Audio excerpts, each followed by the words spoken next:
오늘은 바뀌는 시대에 붙들어야 할 표대라는 제목으로 함께 은혜 나누겠습니다. 시간은 흘러갑니다. 그리고 시간의 흐름에 따라 모든 것은 변화합니다. 태어나 또 성장하고 전성기를 맞이해서 꽃 피우다가 시들어 소멸되는 그런 사이클이 있습니다. 전도서 1장 4절에서 7절에 한 세대는 가고 한 세대는 오되 땅은 영원히 있도다. 해는 뜨고 해는 지되 그 떴던 곳으로 빨리 돌아가고 바람은 남으로 불다가 북으로 돌아가며 이리 돌며 저리 돌아 바람은 그 불던 곳으로 돌아가고 모든 강물은 다 바다로 흐르되 바다를 채우지 못하며 강물은 어느 곳으로 흐르든지 그리로 연하여 흐르느니라 그랬습니다. 세상 모든 만물들, 주님 만드신 피조물들은 계속해서 변화하고 흐르고 떠오르고 지는 이 순환의 사이클을 맞이합니다. 역사는 흘러갑니다. 영원히 사는 사람도 없고 영원히 사는 동물이나 식물도 없습니다. 태어나고 죽고 그렇게 한 세대가 왔다가 갑니다. 그러고 나면 또 다른 사람들이 또 태어나고 죽으며 또 다른 세대가 또 갑니다. 그렇게 한 세대는 가고 한 세대는 오면서 역사의 대서사가 종말을 향해 나아가는 것입니다. 그 과정에서 사람은 끊임없는 만남과 헤어짐을 경험하게 되어 있죠. 사람은 만날 때는 참 기쁨과 설레임이 있어 좋은데 헤어질 때는 언제나 슬프고 또 약간의 후회도 있고 불안감도 있고 아쉬움도 있고 그렇습니다. 그런 복잡한 감정들이 꼭 이렇게 세대 간 바뀌는 일들이 있을 때 우리 마음을 지배하게 될 때가 많아요.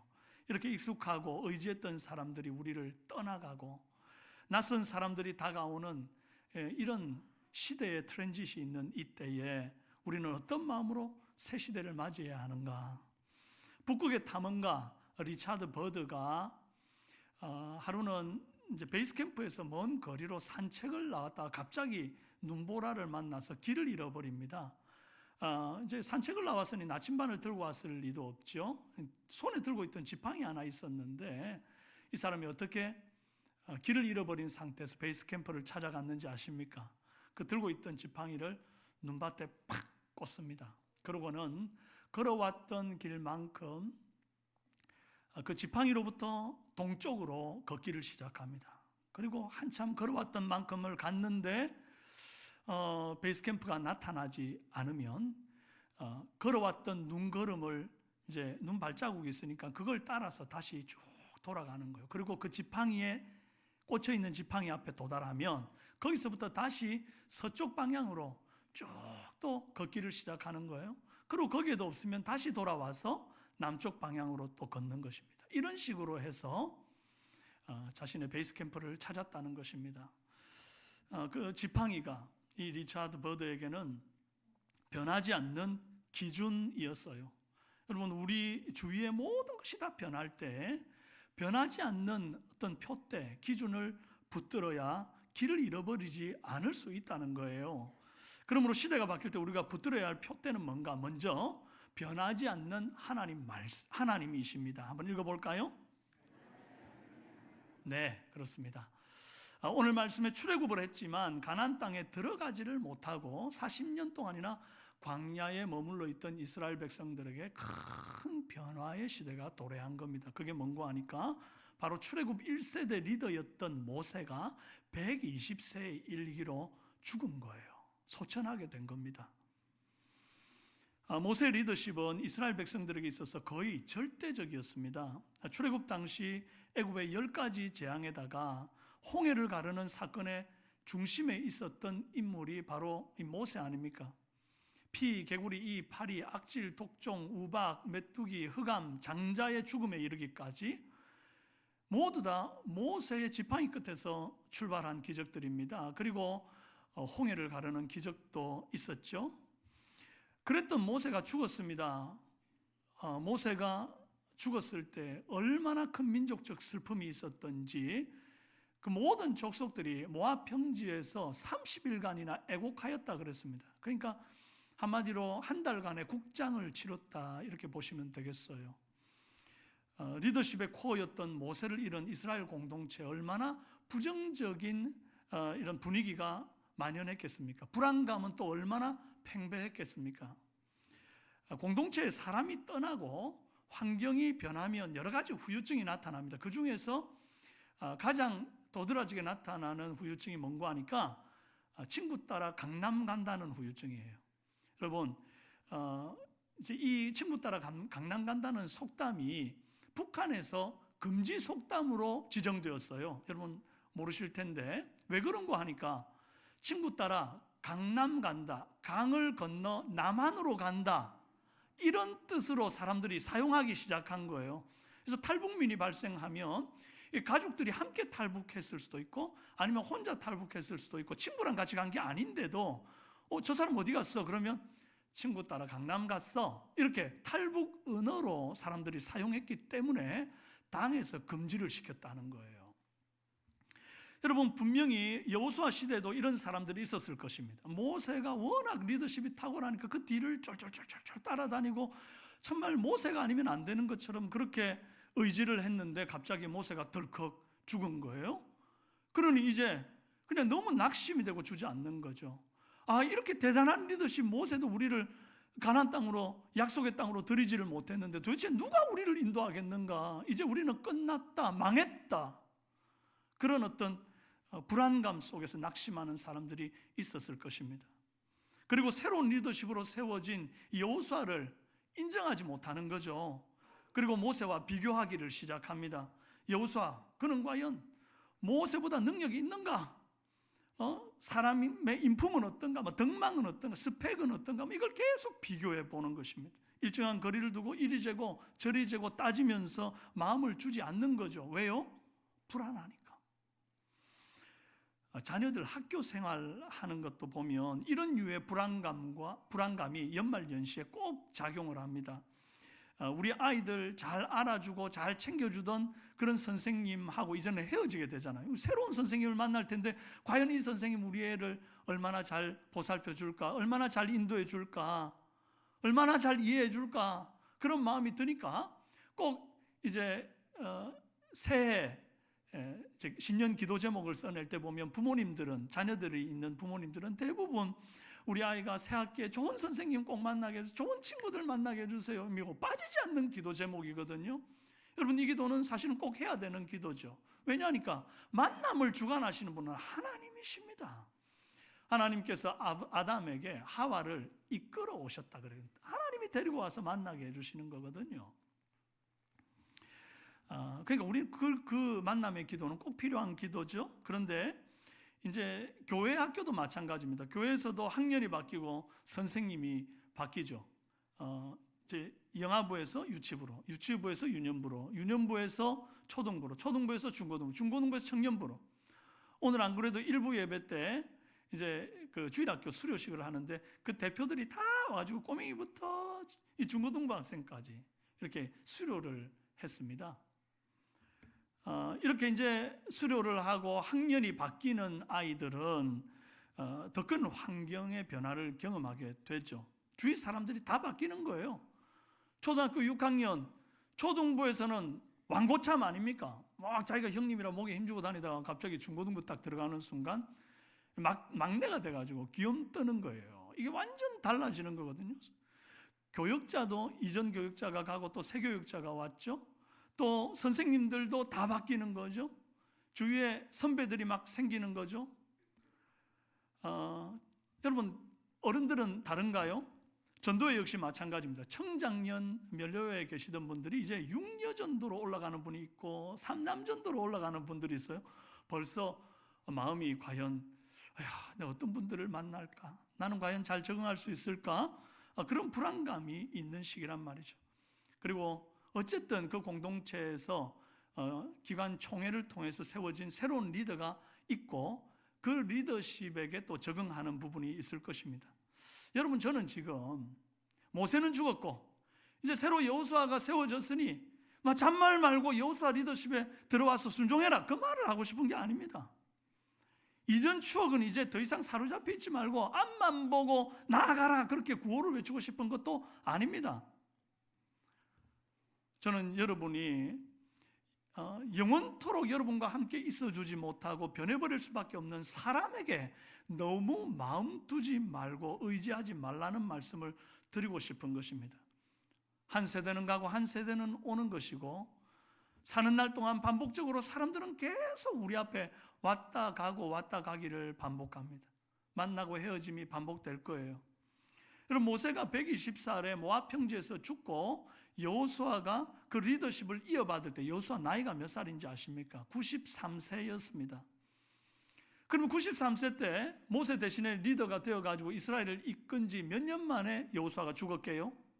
17년 만에 여호수아 110세가 되는 때에 죽습니다. 그러니까 이제 모세에게서 젖대기하고 드디어 여호수아에게 마음 좀 줄라 하니까 모세가 가는 거예요. 여러분, 사람을 의지하고 사람 따라 강남 가는 사람은 결국 사람 때문에 어려움과 슬픔과 낙심에 빠지게 되는 것입니다. 그러므로 우리는 변하는 사람이 아니라 변하지 않고 흔들리지 않는 기준, 표대를 세우고 그거 붙들고 나아가야 한다 이것이죠. 여러분, 그래서 우리는 본문을 통해서 변치 않고 나와 함께 하시는 하나님을 만날 수 있습니다. 5절에 내 평생에 너를 능히 대적할 자가 없으리니 내가 모세와 함께 있었던 것 같이 너와 함께 있을 것임이니라. 내가 너를 떠나지 아니하며 버리지 아니하리니. 그랬어요. 내가 모세와 함께 있던 것 같이 너와 함께 있을 것임이라. 여러분, 이건 사람이 할 수 있는 약속이 아니죠. 제 딸이 이제 초등학교 1학년 생일 때였던 것으로 기억하는데, 이제 아이스크림 케이크에다가 촛불을 탁 켜놔놓고 생일 축하 노래를 막 불렀어요. 그러고 나니까 시키지도 않았는데 얘가 갑자기 기도를 하는 거예요. 그래서 너무 기특해가지고, 야 딸, 너 뭘 놓고 기도했니? 그랬더니 기도한 거 아니야, 소원 빌었어. 아 그래 소원 빈 게 기도한 거지. 그러니까 아니라니까, 나는 기도한 게 아니라 소원 빈 거야. 자꾸 우기는 거예요. 그래서 너 왜 그렇게 말을 하니? 그랬더니 학교에서 친구들이 이제 생일 케이크에 불면서 소원을 빌면 이루어진다 그랬다는 거예요. 그래서 자기는 하나님께 소원을 빈 거지 기도한 게 아니래요. 그래서 제가 이제 직업병이 발동해가지고 신학적으로 쪼개었습니다. 그래, 그 소원을 응답해 주실 유일하신 신이 바로 여호와 하나님이셔. 그래서 네가 방금 소원 빈 그 소원은 하나님이 기도할 때 응답해 주시는 그것이야. 같은 거야, 같은 거. 막 이러면서 제가 막 설명을 했어요. 그래서 아무튼 딸, 무슨 소원 빈 거야? 그랬더니 하는 말이 아빠가 안 죽고 오래 살도록 기도했다는 거예요. 야, 그 말을 듣는데 제가 야, 우리 딸이 나를 많이 사랑하는구나 라는 생각도 드는데 동시에 아주 씁쓸한 것이 내가 얼마나 부실하고 늙어 보였으며 아이고 참 그런 기도를 다 할까? 얼마나 불안했을까? 뭐 이런 생각이 들더라고요. 아무것도 모르는 초등학교 1학년 아이도 자기가 믿고 의지하는 사람이 자기 곁을 떠날까 봐 이렇게 두렵다는 거예요. 그 두려움은 아무리 내가 그 두려움을 대면하기 싫어도 반드시 대면하게 되는 날이 온다는 것입니다. 그래서 제가 이제 이 딸이 그래도 그렇게 소원을 빌었는데 대답을 해줘야 될 거 아니에요. 위로해 줘야 될 거 아니에요. 그래서 딸, 아빠는 절대 네 곁을 떠나지 않아. 영원토록 너와 함께 할 거야 라고 했으면 위로가 됐을 텐데 제가 여전히 신학적으로 쪼개기를 시작했습니다. 딸아, 하나님이 우리를 이 땅에 보낼 때는 사명이 있어서 보냈다. 아빠 사명이 다하는 날 하나님 나를 부르실 거야. 아빠는 천국에 가는데 거기가 본향이야. 딸, 근데 영원한 헤어짐이 아니야. 우리 딸이 예수님 잘 믿으면 우리 또 만날 수 있어. 마치 유언 같은 소리를 딸 생일에 한 거예요. 딸이 막 펑펑 울고 난리가 나가지고 막 시간은 흐르고 세월을 거스를 수 있는 존재는 아무도 없다는 거예요. 여러분이 사랑했고 믿고 의지했던 사람이 누구든지 간에 결국은 반드시 우리 곁을 떠나게 되어 있습니다. 그러나 이 땅에서 모두가 나를 떠나도 변함없이 한결같이 내 곁에 함께 계시는 유일한 분이 계세요. 그분이 바로 여호와 하나님이십니다. 우리 야고보서 1장 17절 읽어볼까요? 시작. 그는 변함도 없으시고 변함도 없고 회전하는 그림자도 없으신 분. 자, 히브리서 13장 8절 또 있습니다. 시작. 어제나 오늘이나 영원토록 동일하신 분. 말라기 3장 8절 읽습니다. 시작. 나 여호와는 변하지 아니하나니 그러므로 야곱의 자손들아 너희가 소멸되지 아니하느니라. 우리 하나님이 변하지 않는다. 성경 말씀으로 몇 번을 이렇게 약속을 하세요. 하나님 변치 않아요. 심지어 예언도 패하고 방언도 그치고 지식도 패하는데 사랑이신 하나님은 영원토록 변하지 않고 우리와 함께 하십니다. 그 하나님이 내가 모세와 함께 있었던 것 같이 너와 함께 있으리라. 내가 너를 떠나지 아니하며 버리지 아니하리니 강하고 담대하라 그랬습니다. 여러분, 모세는 죽고 여호수아 곁에 없습니다마는 여호수아 곁에는 영원토록 함께 하시는, 모세와 함께 했던 그 하나님이 여호수아 곁에 지금 계시는 것입니다. 그 여호수아 곁에 계신 하나님이 오늘 저와 여러분 곁에도 계시는 줄로 믿으시기를 바랍니다. 우리 좌우로 인사합시다. 변치 않는 하나님만 붙듭시다. 할렐루야. 네.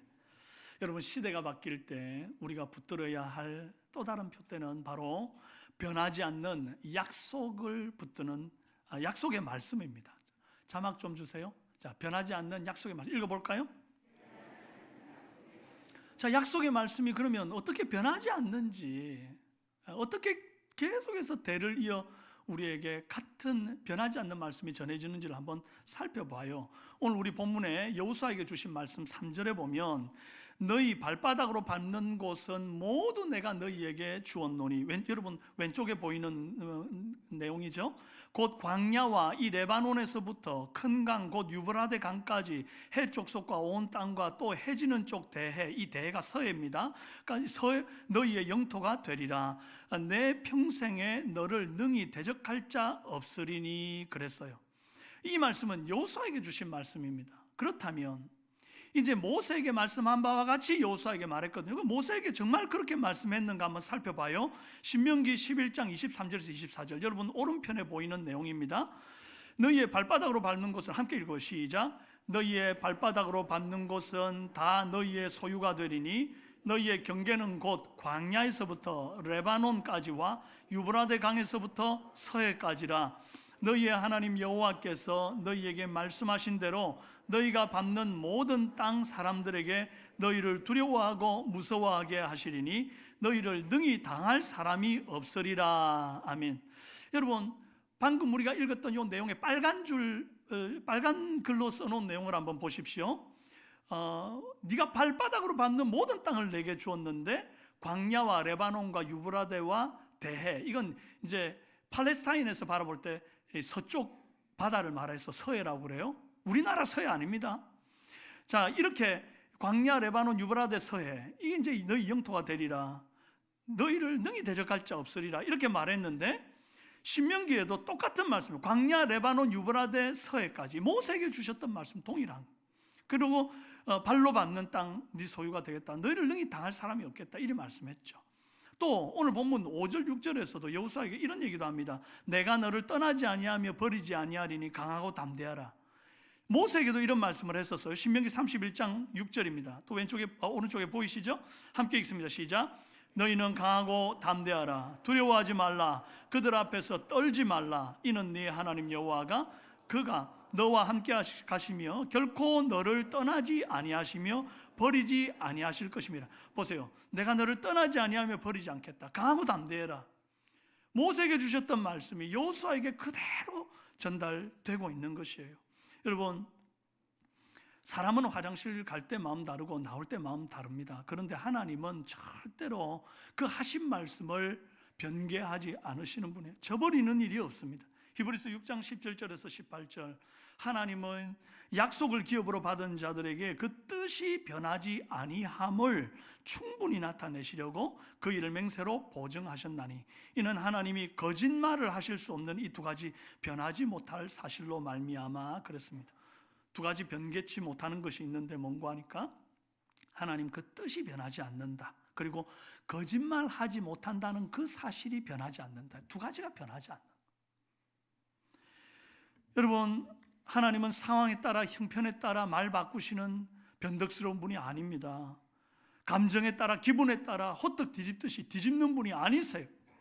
하나님의 약속은 세월이 아무리 흘러도 신실하고 변함이 없습니다. 그래서 우리가 믿을 건 뭐밖에 없어요? 말씀밖에 없어요. 말씀밖에.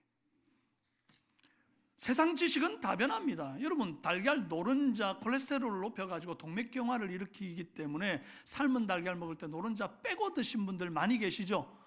보통 뭐 TV 건강 프로그램들 보면 그런 얘기들이 많이 나오니까 아마 노른자 빼고 드신 분들 많을 거예요. 저도 그랬거든요.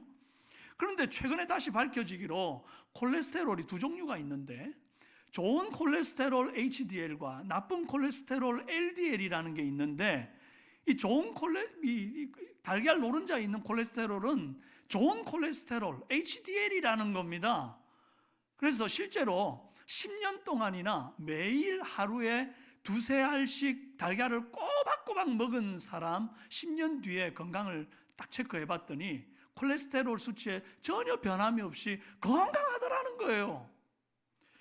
그 말을 듣고 나서 보니까 지금까지 제가 삶은 달걀 먹을 때 버린 노른자가 얼마나 아까웠는지, 아까워 죽겠어요.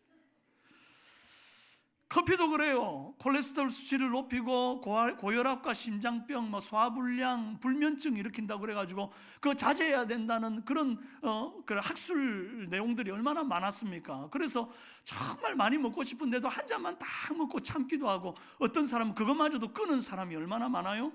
그런데 최근에 하버드 의대에서 이제 새로운 논문이 나왔는데, 커피를 섭취하게 되면 또 당뇨병 발병률을 67%나 줄인다는 거예요. 그리고 우울증 때문에 자살하는 그 자살률을 50%나 떨어뜨리고, 또 이뇨작용을 도와가지고 담석과 또 뭡니까 그 신장 결석 이런 것들을 또 예방한다네요. 도대체 뭐가 맞는 말입니까? 세상 지식들이 막 시시각각 변합니다. 뭘 붙들어야 될지 모르겠는 거예요. 어저께는 이게 맞다 그랬다가 오늘은 또 이게 맞다 그러고, 변덕이 죽 끓듯 하는 거죠. 여러분, 교회라고 크게 다르지가 않습니다. 설교를 하는 목사도 언젠가는 바뀌고, 공과 공부, 교재, 또 공부를 가르치는 교사들도 다 바뀝니다. 그러면 우리는 뭘 붙들어야 됩니까? 작년에는 이 교재가 좋다고 얘기하더니 또 한 해 지나면서 더 좋은 교재 나왔다고 이 교재 하자 하고, 도대체 우리는 뭘 붙들어야 되는 겁니까? 설교자도 바뀌고, 공과도 바뀌고, 교재도 바뀌고, 공과를 가르치는 교사도 바뀌지만 절대로 바뀌지 않는 것, 그것이 바로 설교의 이 본문이 되는 하나님의 말씀, 공과의 내용이 되는 하나님의 약속의 말씀. 이 약속의 말씀은 절대로 1.1획도 떨어지지 않는 변함없는 생명의 말씀임을 믿으시기를 바랍니다. 그래서 이거 붙들어야 돼요. 안 변하는 거 붙들어야 된다고요. 하나님은 여호수아에게 오직 강하고 극히 담대해진 다음에 네가 지키고 행해야 할 것이 무엇인지를 7절에 말씀하셨습니다. 오직 강하고, 함께 읽읍시다. 시작. 오직 강하고 극히 담대하여 나의 종 모세가 내게 명령한 그 율법을 다 지켜 행하고 우로나 좌로나 치우치지 말라. 그리하면 어디로 가든지 형통하리니. 강하고 극히 담대해서 무기를 들고 나라를 지키라 했습니까? 아닙니다. 강하고 극히 담대해서 네가 지금까지 번 돈을 목숨처럼 지키라 했나요? 아닙니다. 강하고 극히 담대해서 네 명예를 지키고 네가 그동안 쌓아올린 기득권을, 권력을 다 동원해서 지키라 그랬나요? 아닙니다. 강하고 극히 담대해서 우리가 지켜야 될 것, 주님께서 말씀하신 것은 율법의 말씀을 다 지켜 행하라, 그리 말씀했다고요. 여러분, 율법의 말씀 지켜 행하는 거, 이거 그냥 하면 되는 게 아닙니다. 강하고 극히 담대해야 겨우 이 말씀 한 절을 지킬 수 있는 거예요. 그렇지 않으면 이 세상 유혹에 우리가 무너지는 거예요. 세상 불법이 밀려 들어올 때에 용기가 없어서 타협해버리는 거예요. 세상 시류대로, 사람들 사는 대로, 유혹받는 대로 그렇게 묵인하며 떠내려 가는 것입니다. 마음을 하나님 앞에서 독하게 먹고 내가 강하고 극히 담대하여 이 말씀대로 한번 살아보리라. 그래야 겨우 이 말씀을 지켜 행할 수 있다는 것입니다. 주님은 아무나 교회만 다니면 세상 형통하게 해주겠다, 그리 말씀 안 합니다. 주님이 말씀하시고 약속하신 형통에는 조건이 붙어 있어요. 그리하면 어디로 가든지 형통하리니. 그리하면 앞에 무슨 내용이 있는 거예요? 바로 주께서 내게 명령하신 율법의 말씀을 다 지켜 행하면 어디로 가든지 형통하겠다, 그 말입니다. 내가 막 인맥을 누리고 스펙을 키우고 뭔가 권력을 동원해야, 그래야 내가 형통한 것이 아니에요. 말씀을 준행하고 그 말씀을 지켜 행하려 할 때 어디를 가나 형통케 되는 은혜의 역사가 있는 줄로 믿습니다. 사는 여러분, 강하고 담대한 마음으로 말씀 붙듭시다. 지금까지 우리 2024년 고난이 없었던 것 아니잖아요. 어려움이 없었던 것 아니잖아요. 그런데 주님 말씀 붙들고 여기까지 왔습니다. 에베네셀, 우리를 도우신 하나님 붙들고 여기까지 왔다고요. 이제 2025년도에도 우리가 무엇을 붙들 겁니까? 다른 거 붙들 거 없습니다. 오직 변하지 않는 주님의 약속의 말씀, 그 말씀 붙들기를 바랍니다. 사랑하는 여러분, 시대는 바뀝니다.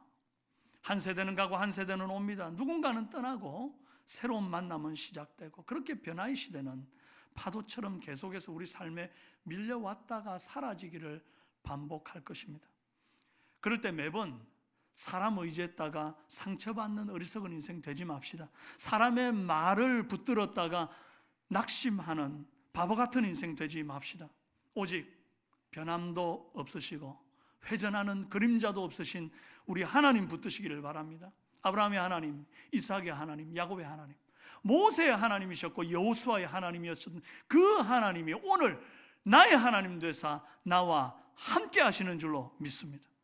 변함없이 강하고 변함없이 인자하신 모습으로 우리와 함께 하시는 그 주님 붙드시고, 또 모세 시대로부터 서기 2024년 12월 29일 오늘에 이르기까지 한결같은 말씀으로, 구약과 신약의 말씀으로 우리에게 표대를 세워주신 우리 주님의 그 언약의 말씀 붙들고 이 험한 세파 속에 길 잃지 않고 나아가는 저와 여러분 다 되시길 주님의 이름으로 축원합니다.